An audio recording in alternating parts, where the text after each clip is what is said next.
அறிவுடையவர்கள் யார் தெரியுமா? அறிவுடையவர்கள் பொறாமை கொள்வதினால் வரப்போகக்கூடிய துன்பத்தை அறிந்தவர்கள் அறிவுடையவர்கள். அப்படிப்பட்ட அந்த அறிவுடையவர்கள் ஒருபோதும் யாரையும் பார்த்து பொறாமை கொள்வதில்லை அப்படின்னு சொல்றாரு.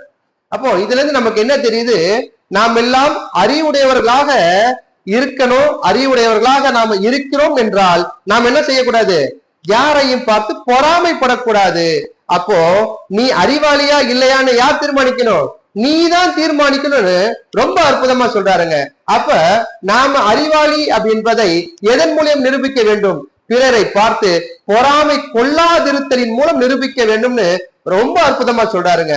ஆக நம்முடைய இளைய சமுதாயத்திடம் நாம் சொல்லி பழகணும். பொறாமை கொள்ளாம இருந்தீர்கள் என்றால் உலகத்துல நீங்க எந்த மூலையில் இருந்தாலும் நம்முடைய தமிழர் சமூகம் மேலோங்கிய சமூகமாக இருக்கும்.